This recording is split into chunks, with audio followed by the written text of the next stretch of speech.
ಕಾಂಗ್ರೆಸ್ ಸರ್ಕಾರ ಬರ್ತಾ ಇದೆ ಈ ಥರದ ಬಾಂಬ್ ಬ್ಲಾಸ್ಟ್ಗಳು ಈ ಥರದ ಕೇಸ್ಗಳು ಜಾಸ್ತಿ ಆಗ್ತದೆ ತುಷ್ಟೀಕರಣ ಕಾಂಗ್ರೆಸ್ ಸರ್ಕಾರ ಬರ್ತಾ ಇದೆ ಈ ಥರ ಸ್ಟಾರ್ಟ್ ಆಯಿತು ಅಂತ ಹೇಳ್ಬಿಟ್ಟು ಬಿ ಜೆ ಪಿಯವರು ಇದ್ದಾಗ ಏನೇನಾಯ್ತಂತೆ? ಏನೋ ಆಗಿಲ್ವಾ ಬಿ ಜೆ ಪಿಯವರು ಇದ್ದಾಗ? ಮಣಿಪುರದಲ್ಲಿ ಏನಾಯ್ತಂತೆ? ಮಣಿಪುರದಲ್ಲಿ ಏನಾಯ್ತು ರೀ? ಪುಲ್ವಾಮಾ ಆಗಿದ್ದು ಯಾರು ಇದ್ರೊಳಗೆ?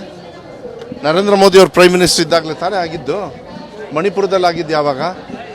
ಈಗ ರೈತರ ಮೇಲೆ ಬಿಡ್ತಾರಲ್ಲ ಹೈಟೆಕ್ ಡ್ರೋನಿಂದ ಗ್ಯಾಸು, ಎಂಥದ್ದು ಟಿಯರ್ ಗ್ಯಾಸು, ಅದೇನು ಕಾಂಗ್ರೆಸ್ ಪಕ್ಷನ ಇರೋದಲ್ಲಿ? ಕಾಮನ್ ಸೆನ್ಸ್ ಇಲ್ವಾ ಅವರಿಗೆ? Senseless fellows. ಅವ್ರು ಅರ್ಥ ಮಾಡ್ಕೊಳ್ಬೇಕು ಫಸ್ಟು. ಮಾತೆತ್ತಿದ ತಕ್ಷಣ ಸುಮ್ಮನೆ ಹಾಗೆ ಕೂತ್ಕೊಂಡು ಬಂದ ತಕ್ಷಣ ಹಿಂಗಲ್ಲ. ಕಾಂಗ್ರೆಸ್ ಬಂದಾಗ ಯಾವಾಗಲೂ ಸಮಾನತೆ ತರ್ತದೆ. ಇವ್ರು ಬಂದು ಎಲ್ಲ ತಗೊಂಡು ಬರ್ತಾರೆ ಧರ್ಮದ ಮಧ್ಯ. ಅದಕ್ಕೆ ಅವ್ರನ್ನ ಅಲ್ಲಿ ಸೋಲ್ಸಿರೋ ಚುನಾವಣೆ ಹತ್ರ ಬಂದ ತಕ್ಷಣ ಈ ಥರ ಸ್ಟಾರ್ಟ್ ಮಾಡ್ತಾರೆ ಇವರು. ಅದಕ್ಕೆ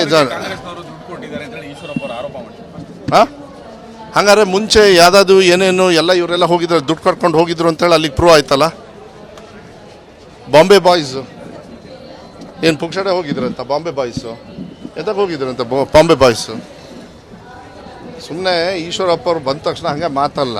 ಎಂಡ್ ಆಫ್ ದ ಡೇ ನಾನು ಹೇಳ್ತೇನಲ್ಲ, ಮತದಾರರು ಒಳ್ಳೆ ತೀರ್ಮಾನ ತಗೊಂಡಾರೆ. ಈಗ ಮೋದಿ ಗ್ಯಾರಂಟಿನ ಇಲ್ಲ ಸಿದ್ದರಾಮಯ್ಯ ಅವ್ರದ್ದು ನಾವು ಮನೆಗೂ ಕೂಡ ಗ್ಯಾರಂಟಿನ ಆ ಚುನಾವಣೆ ನೋಡೋದಾಗಿದೆ. ನಮ್ಮ ಗ್ಯಾರಂಟಿನ ಗೆಲ್ಲೋದು. ಯಾಕೆಂದರೆ ಮೋದಿ ಗ್ಯಾರಂಟಿ ಐತಲ್ಲ ಅದೆಲ್ಲ ಸುಳ್ಳು. ಬರೀ ಟಿ ವಿ ಮಾಧ್ಯಮದಲ್ಲಿ ಮಾತ್ರ ಸಿಗ್ತದೆ ಹೊರತು ನಮ್ಮ ಸರ್ಕಾರದ ಗ್ಯಾರಂಟಿ ಮನೆಗೂ ಹೋಗಿ ಸರ್ವಿಸ್ ಮಾಡ್ತಾ ಐತಿ, ಅದು ಸಕ್ಸಸ್ ಆಗ್ತದೆ.